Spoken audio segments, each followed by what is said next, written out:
amor ágape en el matrimonio consiste en que la felicidad de la persona con la que estás casado es antes que tu felicidad.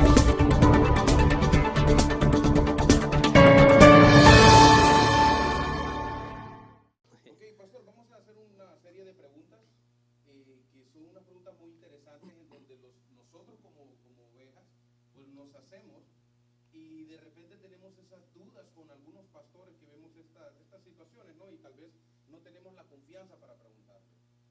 Ahí le va la primera. Dice la primera pregunta: ¿es bueno invitar o tener muchos predicadores invitados en la iglesia local? Bueno, es una pregunta muy interesante.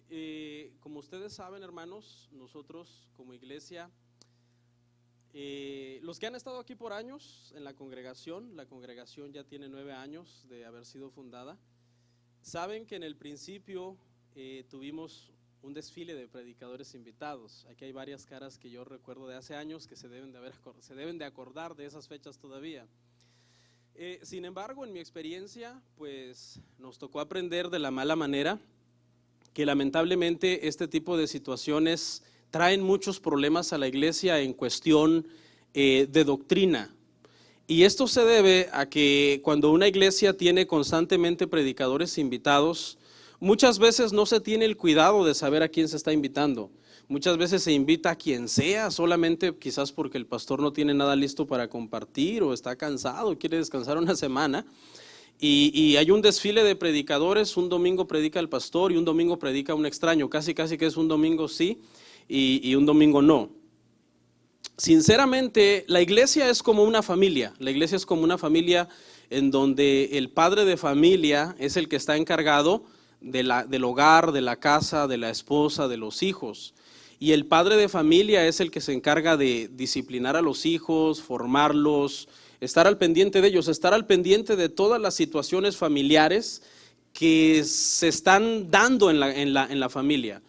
Cuando el pastor presta constantemente el púlpito a un pastor foráneo, a un pastor extraño, a un predicador que viene de fuera y que no conoce la congregación, obviamente se está dando muchísimo tiempo en el púlpito a estas personas y solamente traen un mensaje que no tiene nada que ver quizás con la formación que se está dando a la congregación.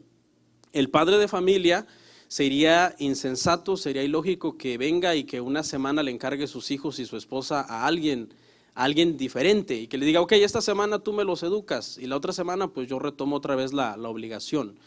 Entonces la respuesta es sencilla, la respuesta es no es sano.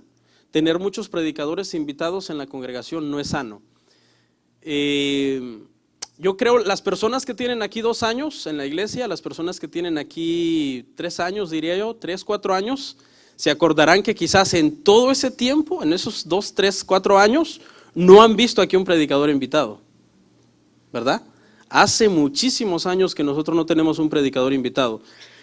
Algunos piensan que es celos, que es inseguridad, que a uno no le gusta compartir la bendición, que no le gusta prestar el púlpito, pero sinceramente esos argumentos no tienen una teología de peso, porque es trabajo del pastor formar la congregación, predicar la congregación. De hecho, el pastor para eso tiene un salario, para trabajar desde el lunes hasta el sábado, para traer alimento a la congregación el día domingo.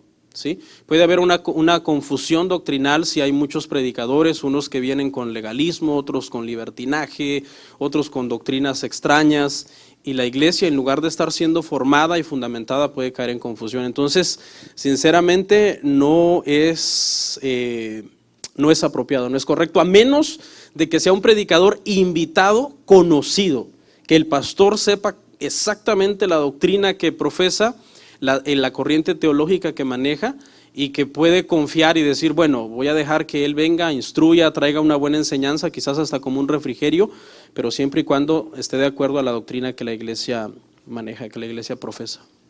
Ok, tengo otra pregunta aquí muy interesante, ya que pues usted ve que fomentar la confianza entre nuestros líderes espirituales, hay veces que es un poco difícil. La pregunta número 2 dice, ¿cómo tener o aumentar la confianza con mi pastor? Bueno, la desconfianza al pastor es una queja muy común. Eso es muy común dentro de la congregación. Habría que saber qué tipo de desconfianza es. Yo lo clasificaría en dos tipos de desconfianza. El primer tipo de desconfianza basada en que el pastor tiene un mal testimonio, tiene un mal carácter, tiene ciertas obras de la carne que todavía lo dominan, es quizás orgulloso, o de repente hasta tiene un mal testimonio por ahí, que hizo algo, que desvió dinero, que se le insinuó a una hermana o cosas como esas. Yo creo que podría ser normal que la congregación tenga desconfianza, una desconfianza de decir, no confío en el testimonio del pastor. Sí, pero yo creo que la desconfianza que más se da es el otro tipo de desconfianza, que es la confianza que no se ha construido por medio de la comunicación. Entonces, la confianza se construye por medio de la comunicación, cuando uno convive, cuando uno comparte, cuando uno intercambia ideas, pensamientos, es cuando uno comienza a tener más confianza con una persona, ¿no? La gente quiere tenerte confianza, pero al mismo tiempo no quiere hablar contigo, te esquiva, te evade, y obviamente pues la confianza nunca se va a construir. Por ejemplo, si usted me pregunta con quién yo tengo más confianza de las personas de la iglesia, obviamente va a ser con la gente que uno pasa más tiempo. Y no es que uno es el que anda buscando a esas personas, sino que son personas de la iglesia que simplemente desde que se hicieron miembros de la iglesia te han tomado como su pastor. Y como su pastor ellos han entendido que tienen una responsabilidad de comunicarte cosas, de llamarte, de avisarte, no voy a estar, voy a salir, no voy a venir, etcétera. Y esa comunicación constante hace que la confianza se vaya construyendo. Entonces, la pregunta que yo le diría a un miembro de una iglesia que no le tiene confianza a su pastor es, ¿cuánto tiempo tú has invertido para tratar de hacer que esa confianza con tu pastor crezca? O sea, de repente le pegas una llamada por lo menos una vez a cada trimestre para preguntarle cómo está, o de repente te esperas a que acabe la reunión para saludarle, o cosas como esas que son prácticas y que son sencillas, pero que sin embargo puede producir que uno se vaya sintiendo más en confianza. Hay mucha gente que cuando está cerca del pastor se siente incómodo. Él quiere que ya acabe esa conversación, que el pastor se vaya, o si el pastor me visitó, está bien, estoy contento que vino por un lado, pero por otro lado ya quiero que se vaya, me urge porque me siento junto a él intimidado o incómodo. Y no debería de ser así porque somos seres humanos y si usted se abre tal y como usted es y uno de pastor se abre tal y como uno es, pues ahí nace la confianza. Ahora, el problema, pastor, que bueno, espero no se sienta atacado esta noche. No, tranquilo. Pero el detalle es que ustedes, la siguiente pregunta es, ¿por qué pasan tan ocupados? Porque ese es el problema. La oveja tal vez quiere tener una amistad con usted, pero le llamo y usted está ocupado, que tiene una cita por acá o tiene un evento por otro lado y no me presta atención como oveja. ¿Cómo puedo yo crear la confianza con usted si usted pasa muy ocupado? Es una excelente pregunta y yo creo que viene a complementar a la perfección la pregunta anterior. La primera aclaración que se le debe de hacer a las ovejas de la iglesia, porque hay muchos hermanos que lamentablemente no lo entienden, les cuesta entenderlo, es que el pastor trabaja siendo pastor. Mucha gente dice, es que el pastor no trabaja. ¿Cómo es posible que lo llamé y no me contestó, me mandó directamente al buzón, o le escribí y no me ha contestado, o le mandé un email y no me ha contestado, si él no trabaja? ¿Qué otro pretexto puede tener si yo sé que está en su casa? Error. Ese es un error. Pensar que el pastor no trabaja es un error principal, que es el que trae esta confusión. Hermanos, ser pastor es un trabajo.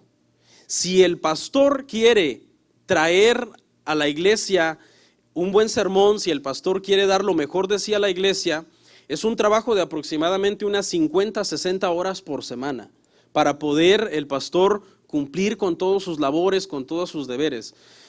Yo no sé cómo harán otros pastores, pero en mi caso es así. Yo me levanto por la mañana todos los días de lunes a sábado, y yo lo primero que hago es ponerme a trabajar. Ahí está mi esposa. Yo lo primero que hago al levantarme es ponerme a trabajar. Yo no me doy ninguna libertad, ningún permiso de poder ver una película o de poder decir vamos a pasear o de poder decir me voy a relajar. No.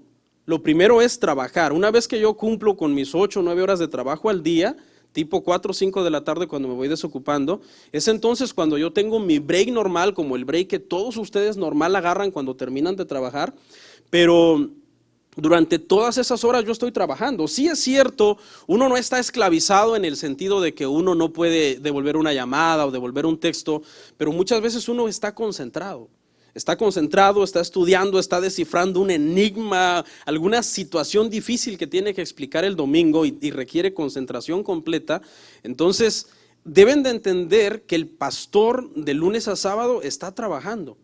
Y otra cosa, hermanos, les aclaro, yo creo que algunos lo llegan a entender, pero yo creo que mucha gente no lo entiende.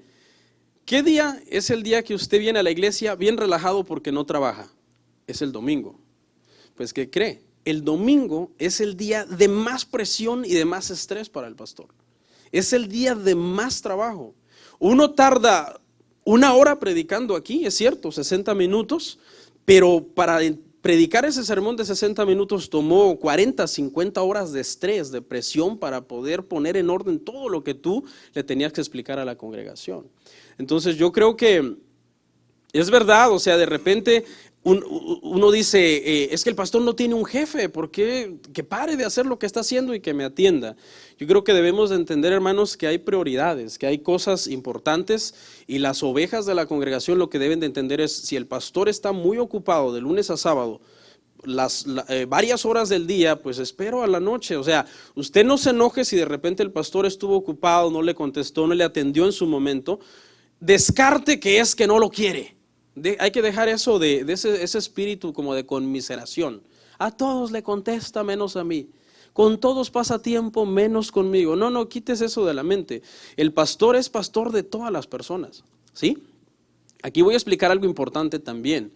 Mire, dentro de la congregación a veces da luz una hermana y ¿quiénes la van a visitar? Sus amigos. Por ejemplo, si da luz una hermana que tú no conoces, que nunca has tratado, tú no vas. A ti no te interesa irla a ver al hospital, pero el pastor tiene que ir. El pastor es pastor de todos. Usted muchas veces solamente le dedica tiempo a ir al hospital a ver a alguien que se enfermó porque usted lo conoce o porque es su amigo. Pero si yo le digo, ¿y ya fue a visitar a fulano que se enfermó también? ¿Y quién es ese? Ese yo no lo conozco.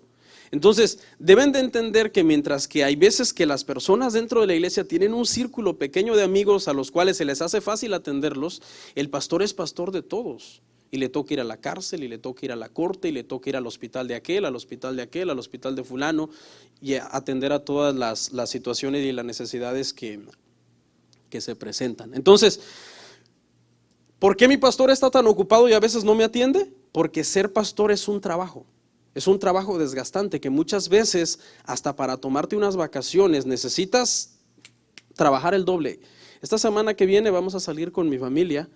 Pues esta semana yo tuve que hacer 3 sermones para poder salir la semana que viene. De otra forma, o sea, ¿eso qué implicó? Eso implicó que anoche, como a las 11 de la noche, estuviera terminando de redactar, por ejemplo, lo que estamos compartiendo este domingo, lo que vamos a compartir el otro domingo. Y no está terminado todavía. Y esto no es una queja, ¿ok?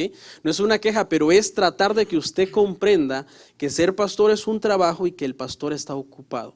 Que obviamente por la noche o al otro día o 3 días después cuando se desocupe, le voy a llamar o le voy a volver el texto, por supuesto que sí, porque para eso uno es pastor, para cuidar y ver por las personas. Entonces yo creo que eso responde la pregunta, o no sé si esa pregunta abriría otras vertientes de dudas o de preguntas que El problema es, pastor, que de repente pues nos han mal acostumbrado, ¿no? De repente pues hemos tenido líderes espirituales en donde necesitamos algo, los llamamos y ahí están, correcto, y hemos malinterpretado el llamado de pastor a llamado a niñera, ¿verdad? O alguien que lo tengo ahí a la mano y me tiene que resolver un problema. Entonces, bueno, con la explicación pues nos queda claro de que cuál es el trabajo del pastor. Sí. Y sería bueno entenderlo bien en su contexto, ¿no? Porque ese es el problema, que conocemos de repente líderes espirituales que en todo momento están, que no importa si se van de vacaciones, tienen una vida más entre comillas, abocados hacia las personas, pero en realidad no se sabe cuál es el propósito o cuál es el fin de estar tan atento de las personas y menos atento de la palabra. Sí, yo creo que los miembros de una iglesia deben de saber que el principal trabajo de su pastor es alimentarles con la palabra de Dios. Y y con esto no es un pretexto para que nunca lo llamen a uno, o nunca le escriban, o nunca vengan a buscar ayuda, sino que deben de comprender de que si de repente el pastor está ocupado y no es una emergencia, por ejemplo, el lunes fue 4 de julio, mucha gente toma de vacaciones, uno de pastor no, uno sigue recibiendo textos, llamadas, mensajes, emails, etcétera. Entonces la gente no dice, hoy es 4 de julio, hay que dejar al pobre pastor que descanse. O sea, no hay el pastor es un trabajo las 24 horas del día, los 7 días de la semana. Si uno quiere hacer un buen trabajo en la congregación, uno tiene que pasar muchísimas horas ocupado en lo que es tu trabajo como pastor, para poder enseñar la Biblia a las personas. Esa es la clave, el buen trabajo, ¿no? La palabra de Dios. Tengo uno también aquí, el 4, dice, ¿hasta qué punto debo de someterme a mi pastor? Ojo con esto, antes le aclaro. Esta pregunta se viene pues porque entendemos de que se ha sufrido abuso acerca de esto. Explíquenos acerca de este tema, por favor. Sí, bueno, ustedes saben que mi postura con respecto a este tema, sabiendo obviamente de que mucha gente en el pasado ha sido abusado espiritualmente, en el sentido de que hay muchos lugares o muchas congregaciones o muchos líderes que someten a la gente al punto de que les escogen dónde vivir, les escogen con quién casarse, les escogen todo, porque hay muchas enseñanzas dentro de la congregación que se han manejado, como la famosa paternidad espiritual, de yo soy tu padre y yo soy quien tengo la unción y yo soy el que te va como a dar el conocimiento y la unción y yo soy como el ungido de Jehová sobre ti. Entonces ese tema se ha abusado mucho. Pero eso no significa que nos vamos a ir al otro extremo, de decir, bueno, pues yo no me someto a nadie. El pastor es una figura de autoridad dentro de la congregación y una vez que una persona ha decidido quedarse en una iglesia, lo que prácticamente está diciendo es, yo voy a estar bajo autoridad de esta persona. Autoridad, no autoritarismo, son dos cosas muy diferentes. Autoridad es porque el pastor es una persona investida por Dios, puesto en la iglesia por Dios, para que me predique, para que me enseñe, para que me aconseje, pero no para beneficio de él, sino para beneficio mío. No, hay muchas iglesias donde el pastor le dice a la gente qué hacer, pero porque está buscando su beneficio. Tienes que dar tanto, tienes que estar aquí tal día, tal hora, y no importa que no estés con tu familia ni con tus hijos, sino aquí te quiero. Muchas veces porque se está buscando el beneficio de una visión o de una iglesia, pero no, el pastor en realidad tiene que ejercer una autoridad sobre las personas para buscar el bien de las personas. Si una persona está haciendo algo mal, el pastor le llama la atención, el pastor no está buscando el beneficio de él, el pastor está buscando el beneficio de esa persona. Por ejemplo, si alguien no está sirviendo lealmente en la iglesia, es deber del pastor llamarle la atención. Es su deber, es su obligación. De hecho, si el pastor no lo hace, tiene problemas con Dios. Entonces, eso es parte de la disciplina, eso es parte de la membresía, parte de la autoridad dentro de la iglesia. Y cuando usted se hace miembro de una iglesia, usted está diciendo prácticamente que el pastor de esa iglesia es ahora como miembro de su familia y que usted le va a comunicar y a ser partícipe de algunas cosas que es normal que usted le comunique a su familia. Por ejemplo, vamos a suponer que usted vive con su hermano, viven cerca, y el domingo usted le llama a su hermano, ¿y dónde andas? Oh, pues fíjate que ando en otro estado. Entonces sentiría un poco mal decir, no me avisaste que ibas a salir, por lo menos para que te fuera a ver la casa. O alguien me comentó algo por ahí, no quiero decir nombre ni nada, pero él me comentó, llamé a un familiar mío y le pregunté cómo estás y me dijo, pues fíjate que estuve bien grave en el hospital, pero no, todo bien, todo tranquilo, no te preocupes. Dice, yo me sentí mal que no me hubiera comentado. A mí me ha pasado también, yo muchas veces llamo a alguien y le digo, hermano, le hemos extrañado, ya un mes que no llega a la congregación. No, estuve a punto de morirme, estuve al borde. ¿Y por qué no avisó? ¿Por qué no llamó? ¿Por qué no pidió oración? ¿Por qué no dijo, por favor, les informo que no estoy acá porque estoy enfermo? Todo eso es parte de estar uno sometido a la autoridad de la congregación. Y repito, es para buscar el bien de usted. Si usted es un cristiano maduro, usted debe de recibir con humildad el llamado de atención del pastor. Toda oveja que no puede recibir con humildad el llamado de atención del pastor donde está, pues está perdiendo su tiempo, porque si no está bajo autoridad, prácticamente es como si no estuviera avanzando o sometido a lo que Dios quiere para su vida. Ahora, pastor, pero yo ¿cómo me doy cuenta o cómo puedo identificar yo si el pastor realmente está a favor mío, a mi beneficio o en contra de mí. Porque el problema está que eso yo me vengo a dar cuenta 2 o 3 años después, cuando ya estoy en la quiebra y me doy cuenta y yo, no, era el beneficio de él, ya es tarde para mí. ¿Cómo hay alguna manera de yo poderme dar cuenta si el pastor realmente, todo lo que él hace, las llamadas de atención o las atenciones extras que tiene para mi vida, es para mi bien o es para beneficio de él? Bueno, es aquí donde es elemental que las ovejas de la iglesia conozcan la Biblia, conozcan la doctrina, conozcan la palabra, conozcan lo que la Biblia dice acerca del llamado del pastor, cómo debe de ser la vida del pastor, cuáles son los deberes del pastor.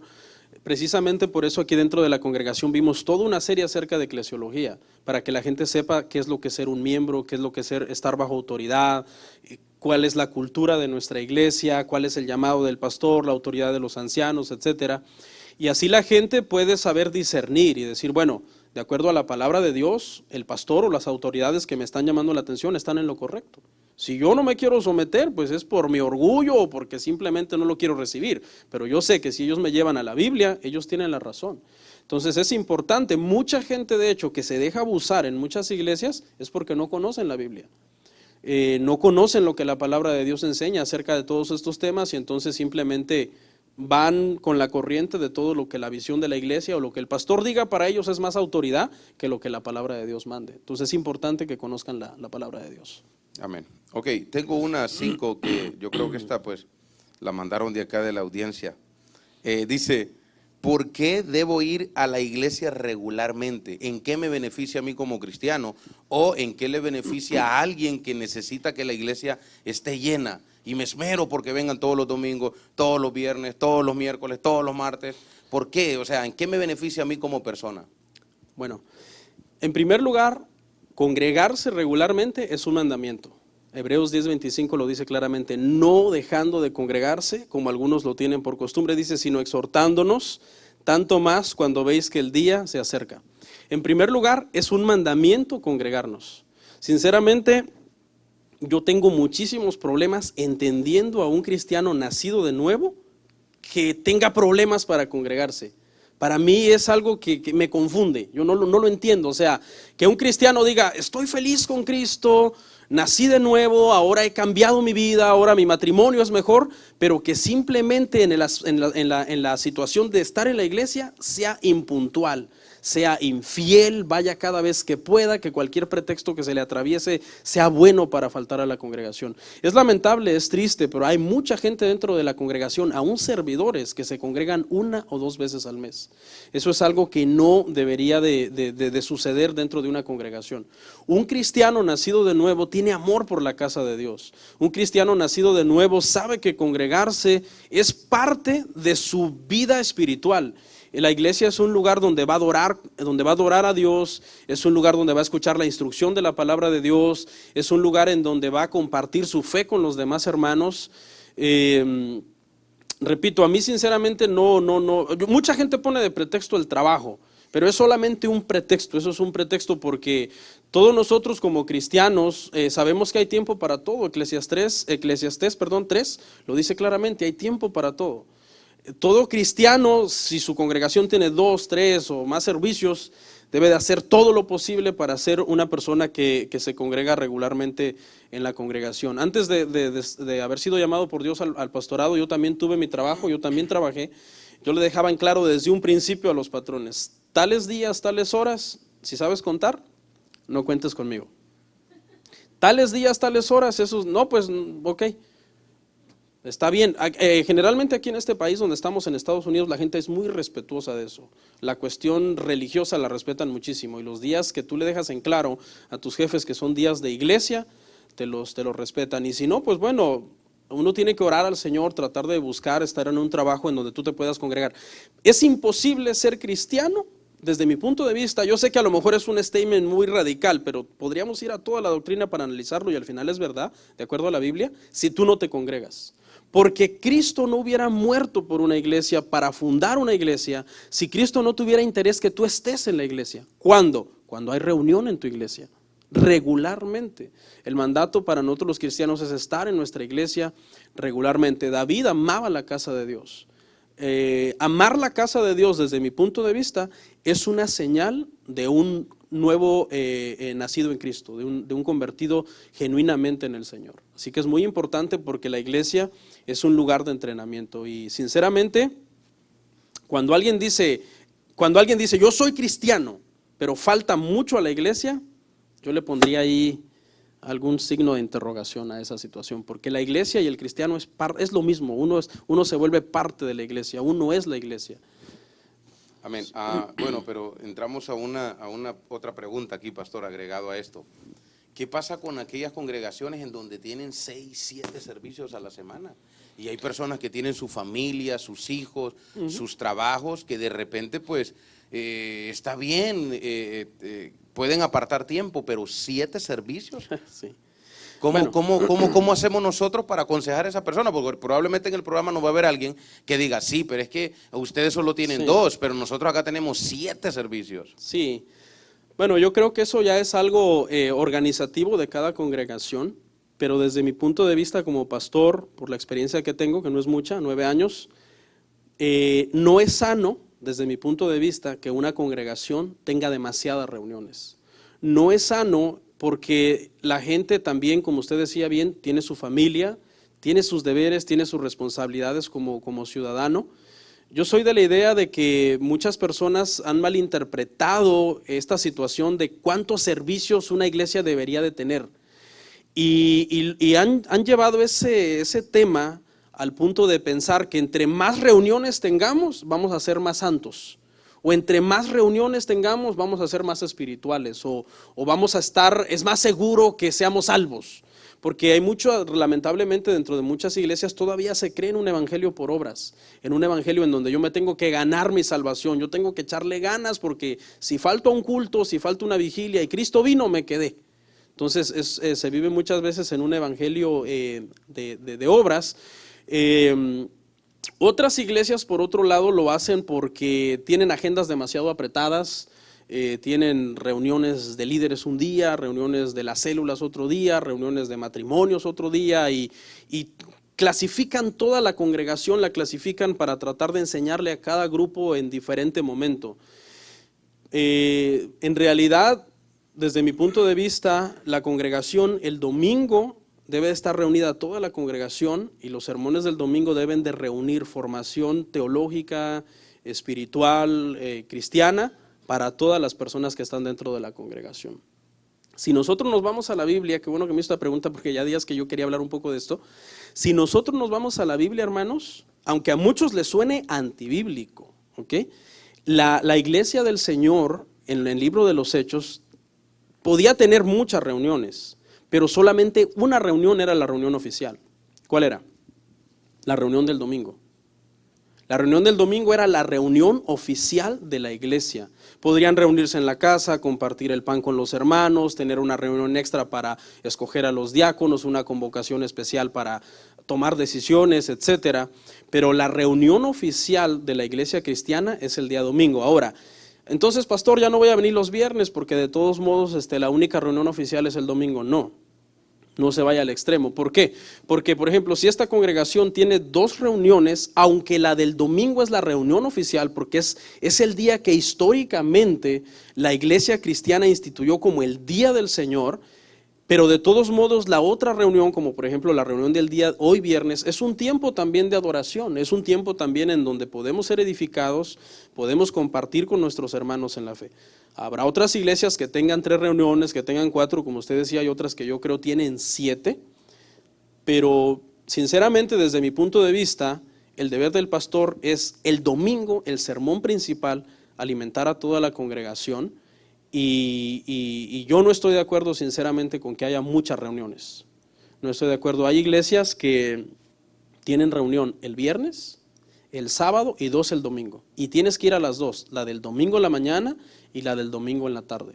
Y pues sinceramente yo no sé cómo irán esas personas el lunes al trabajo. Yo sé que lo espiritualizan y dicen, no, pues vamos bendecidos con fuerzas de búfalo, con las fuerzas del Señor. Muchas veces eso solamente son clichés que la gente hace para justificar algo tratando de buscar santificación. Pero el cuerpo dice, espérate, pero yo estoy cansado. Porque también yo pienso que también Dios nos dejó en esta sociedad y debemos de ser de influencia también en la sociedad. No solamente es Es importantísimo estar en la iglesia, pero no podemos pasar dentro de las 4 paredes los 7 días de la semana tratando de estar la mayor parte de horas del día dentro de la congregación. Porque la santificación no se logra a través de eso. La santificación es una relación personal que tú tienes con Cristo. Amén. Uh-huh. Amén. Ok, tengo otra pregunta, pastor, que debería pues ni de hacérsela, ¿no? Pero el asunto está que el tiempo que estamos viviendo en las iglesias, hay muchas iglesias que yo me he dado cuenta que permiten este tipo de cosas en donde la Biblia como que la tildan como de exagerada. Y la pregunta es esta: ¿por qué un matrimonio que vive en unión libre no puede servir en la iglesia? Desde antemano se sabe de que no puede, sí, pero ya la pregunta ya causa un poco como de interrogante, ¿no? ¿Por qué se hace la pregunta? Bueno, la razón, primeramente, una pareja que vive en unión libre no es un matrimonio. Una pareja que vive en unión libre está en fornicación. Y la fornicación es un pecado que Dios reprueba en su palabra. Lamentablemente, no lo vamos a negar, ¿verdad? Hay muchos pastores que ponen a personas a servir en unión libre. Muchas veces porque dicen, es que si no los pongo se me van a ir.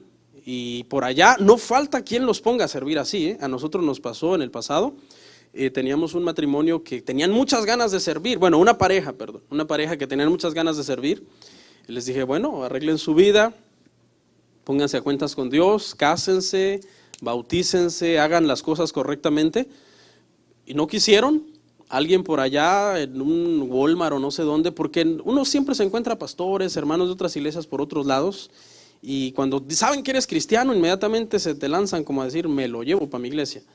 Alguien por allá les dijo, mira, ¿tú sirves en tu iglesia? No, no sirvo, es que el pastor tiene una enseñanza, según él, que los que vivimos en unión libre no podemos servir. No, tranquilo, vente, que nosotros te vamos a poner. Bueno, se los llevaron a servir allá, a la otra congregación, pero eso es una contradicción, porque uno de los mensajes importantes que uno de pastor tiene que dar desde el púlpito es mensaje de santificación. O sea, el pastor debe predicar santificación, hermanos. Apártense del pecado, porque el pecado nos destituye de la gloria de Dios. Hay que dejar las prácticas pecaminosas.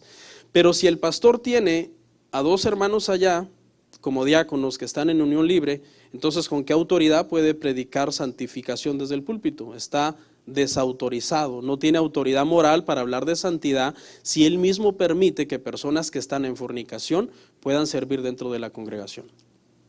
Los matrimonios no se deben, las parejas que viven así no se deben de enojar, porque hay gente que se enoja, no, es que yo quiero servir, pero cásese, pero es que es él el que no se quiere casar conmigo, yo sí puedo servir. No puede servir porque está teniendo relaciones sexuales ilícitas. Entonces esa es la razón y es una contradicción que un pastor, o el pastor representa santificación, llamado de Dios, ponga a servir a alguien que está en pecado. Amén.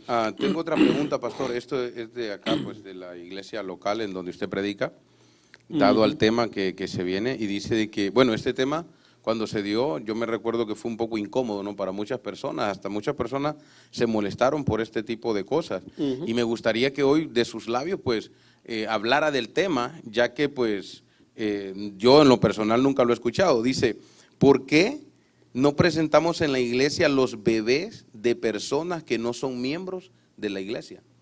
Excelente pregunta. Y esta pregunta, yo creo que esta es una oportunidad muy buena para aclarársela a muchas personas. Me acuerdo cuando prediqué ese tema, que muchos estaban eufóricos. Amén, pastor, qué bueno, porque hay mucha gente celosa del orden. Me acuerdo que el tema se llamó Poniendo Orden en la Iglesia.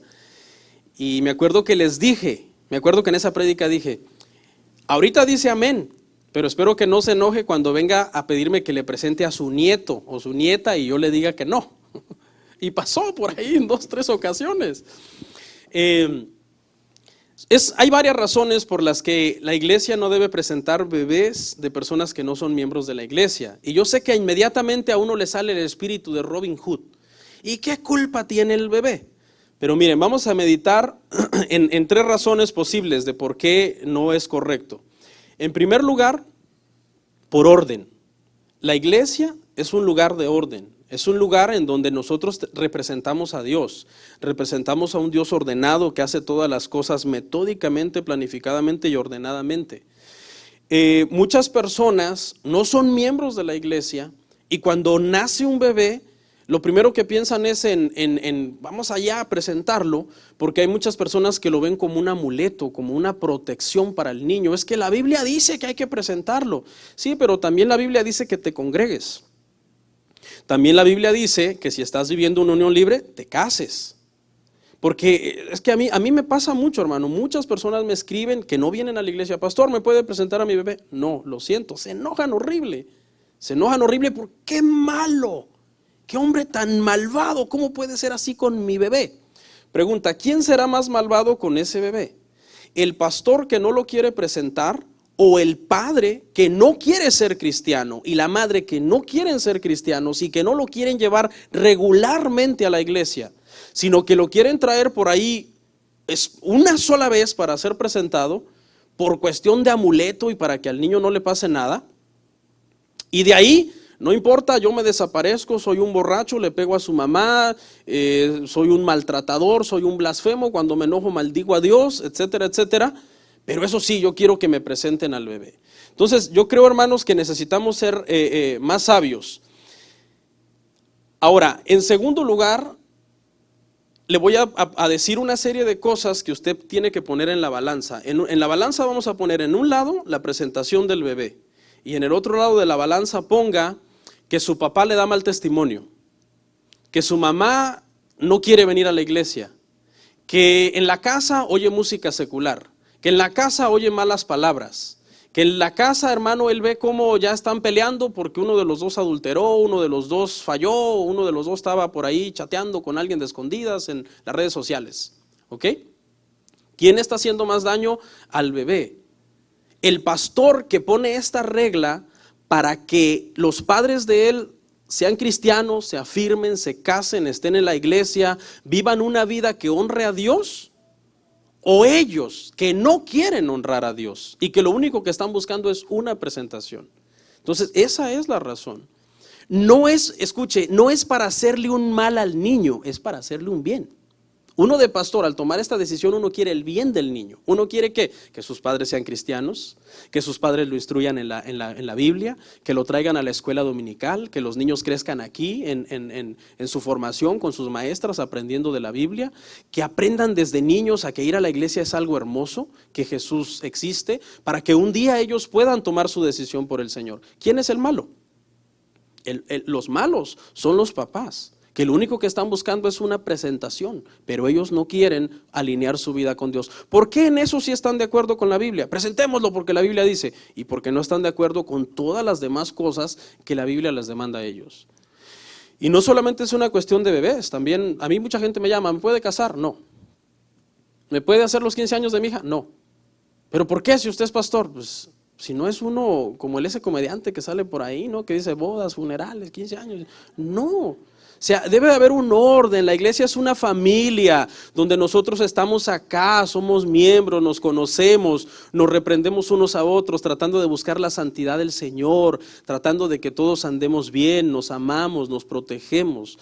Eso es lo que queremos con las familias, que vengan acá, que sean miembros, que sean cristianos para poderles casar, para poderles hacer sus fiestas de 15 años a sus hijas, siempre y cuando sean cristianas. Porque también a veces cada hermano de la iglesia que le sale a uno con cada cosa. Pastor, van a ser los 15 años de mi hija, pero le aviso que después de las 11 de la noche, el pastor, se empieza la banda machos y llegan las coronas. Entonces, fíjense la ironía. Ustedes quieren que uno de pastor les predique bien, les predique santificación y que es celoso de la doctrina y todo, pero lo quieren a uno hacer partícipe de esas cosas. Entonces, no se puede. Entonces, es por esa razón, hermanos, por una cuestión de orden. La presentación no sirve de nada si el niño no vuelve a venir a la iglesia jamás y crece en un ambiente anticristiano lleno de malos ejemplos. Esa es la razón. Mucha gente dice, presente a mi bebé, y los pastores, a mí me pasó en el pasado. Uno dice, si se lo presento quizás vuelve a venir, si se lo presento quizás se hace cristiano. Olvídese, hermano, eso no va a pasar. Porque la iglesia no es un lugar para venir por pretextos. Aquí la gente debe venir a buscar salvación, a humillarse ante Cristo, a buscar agradar a Dios y rendir su vida al Señor. Amén, así es. Ahora, pastor, voy a hacerle una pregunta acerca del llamado, ¿no?, pastoral. La pregunta es, ¿qué consejo le puede dar a alguien que está sintiendo el llamado al pastorado? ¿Qué consejo le puedo dar a alguien que está sintiendo el llamado al pastorado? Muy buena pregunta. En primer lugar, le diría que se asegure que es un llamado de Dios. Que se asegure que no es su ego, que no es de decir, ay, así como se ve el pastor, yo me quisiera ver también un día ahí en el púlpito enseñando y yo quisiera predicar. Que no es porque él tiene ese deseo en sí mismo, en su persona, sino que se asegure que sea Dios, que deje que Dios acomode las cosas, que deje que las cosas se den en su tiempo, no forzadas, que Dios abra las puertas, que todo el mundo en la congregación dé testimonio del llamado, de la gracia, de la gracia de Dios sobre su vida, de la sabiduría para enseñar, del buen ejemplo que es su matrimonio, de lo bien que educa a sus hijos, si es que ya tiene hijos. O sea, ¿por qué es importante que te asegures que es el llamado de Dios? Porque es que el ministerio es algo muy difícil. Es algo donde si tú estás sintiendo de parte de Dios, si es algo genuino de parte de Dios, y al final se va a lograr, porque lo que es de Dios nadie lo puede parar, y al final vas a ser pastor porque es de Dios, vas a sufrir. Entonces, si vas a sufrir, pues que sufras por lo menos siendo llamado por Dios. Dios te llamó y te ve sufriendo y te ayuda y te respalda y te levanta y te fortalece, pero si Dios no te llamó, entonces ahí es donde vas a sentir la frustración, muchas situaciones que quizás se acabe quebrando y no continúe. Las estadísticas dicen que 1,500 iglesias se cierran al mes. 1,500 iglesias, o sea que 1,500 personas al mes se lanzan al ministerio, y solo aquí en Estados Unidos, no en todo el mundo, solo en Estados Unidos. Y al final resulta que no pudieron, porque es que el ministerio de pastor es algo difícil, es algo muy, muy difícil. El tercer consejo que le daría es lo que Dios le dijo a Josué, que sea muy valiente, muy valiente, muy valiente, muy valiente. ¿Cuántas veces le dijo? Como 5 veces, ¿no? Le dijo Dios a Josué, esfuérzate y sé muy valiente, esfuérzate y sé muy valiente. Eso es algo que va a necesitar muchísimo, pero sobre todo que se asegure que es un llamado genuino de Dios y que deje que las cosas fluyan y que Dios haga que las cosas se den. Amén. En relación a esa, dice, que es una de las cosas más, ¿cuáles son? Menciona alguna de las cosas más dolorosas en el ministerio del pastorado. Sabemos de que, bueno, no puede ser una necesariamente, sino que hay varias que puedan ser dolorosas en el ministerio. Bueno, yo creo que estas preguntas pues son más de carácter pastoral, y quizás pues muchos acá no van a entender mucho las respuestas, ¿no? Pero si hay alguien por ahí que es pastor y lo va a oír, pues se va a identificar con las respuestas. Hay varias cosas, pero en mi experiencia yo diría que una de las cosas más dolorosas, dijimos, Sí. una de las cosas más dolorosas en el ministerio, yo podría decir que es la ingratitud. La ingratitud, que es algo muy común. La ingratitud es cuando las personas no valoran todo el esfuerzo o el trabajo que el pastor haga para poder dirigir o conducir la congregación. La ingratitud es una cuestión tremenda, que es ahí donde uno debe de estar seguro que el llamado es de parte de Dios, porque muchas veces tú te emocionas y tú dices, no, pues vamos a hacer un montón de cosas en la iglesia y con la ayuda de Dios, pero cuando vienes aquí muchas veces te ves solo. Muchas veces la gente no está apática, está indiferente o ya se apartó o ya está o cayó en pecado. Que manejar un pecado también a nivel liderazgo, diría yo que es una de las cosas también más dolorosas dentro de la congregación. Cuando la iglesia está bien y de repente un líder peca, esa es una cuestión dolorosa, porque es como si ese líder sacara un cuchillo y te lo clavara en la espalda. ¿Por qué? Porque se supone que ese líder es el que de alguna forma te ayuda a dirigir la congregación, a darles un buen ejemplo. Ese líder es el que está más obligado a vivir lo que tú predicas. Los demás lo están viendo a él como uno de tus mejores alumnos, porque él es el líder. Entonces, cuando ese líder falla, sirve de tropiezo a muchos hermanos, trae tristeza a la congregación. La gente se pone triste cuando alguien dentro de la iglesia peca, trae dolor, trae vergüenza. Y yo diría que la ingratitud o cuando un líder peca es una de las cosas más dolorosas que uno puede afrontar en el ministerio. Sí, eso es difícil. La número 10, pastor, y ya para concluir. Dice, ¿qué es lo más difícil de ser pastor? ¿Qué es lo más difícil? Lo más difícil de ser pastor, bueno, son varias cosas también. Son varias cosas. Una de las cosas más difíciles es el nivel de estrés que como pastor tú manejas. Uno como pastor maneja mucho estrés. Por ejemplo, el domingo cuando todo termina y todo el mundo se va a descansar o a comer, el pastor sí va también a hacer esas cosas, pero el pastor vive un estrés todo el tiempo, en todo momento, esté donde esté, porque como pastor, él tiene muchas prédicas en su agenda. Él tiene 52 prédicas en su agenda cada año. Cada domingo mínimo, si predica por lo menos los domingos. Entonces eso genera que tú estés pensando todo el tiempo. Tu mente tiene que estar pensando todo el tiempo.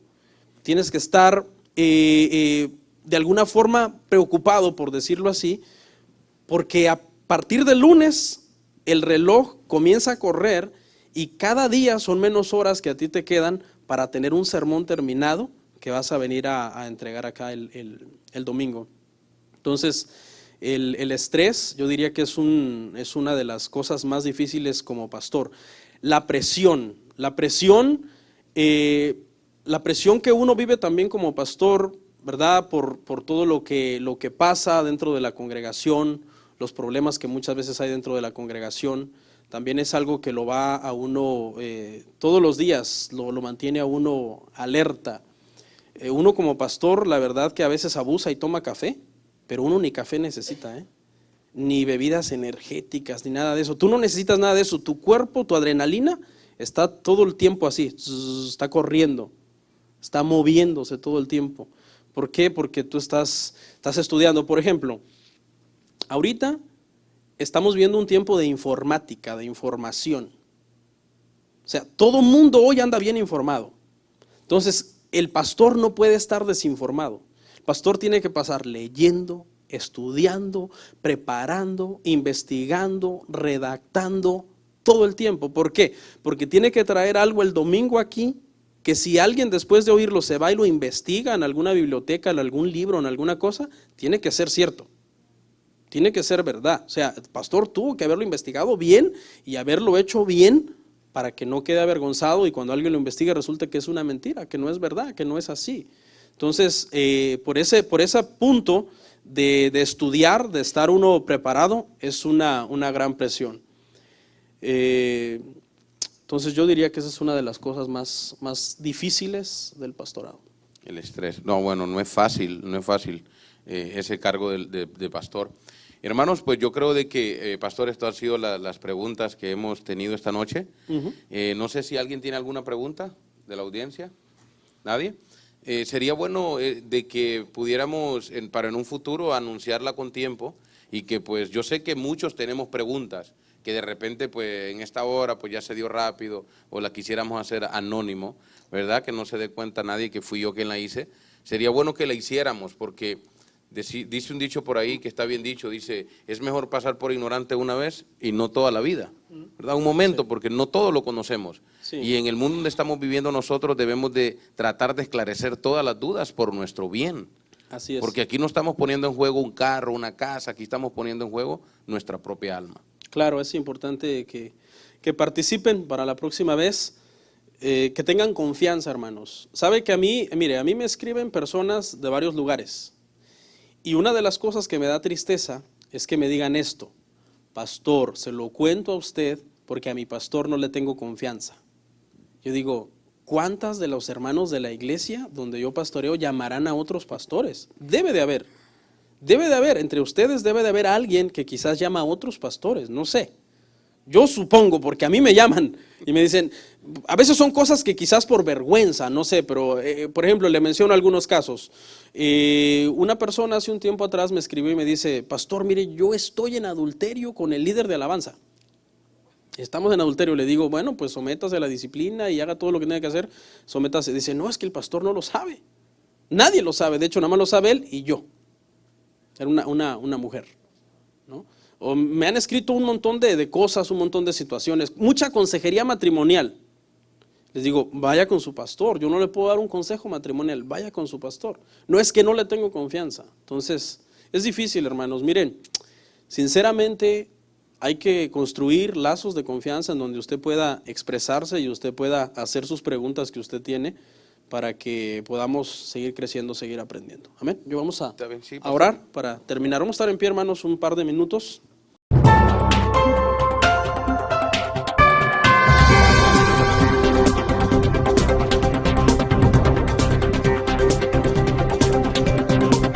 El amor ágape en el matrimonio consiste en que la felicidad de la persona con la que estás casado es antes que tu felicidad.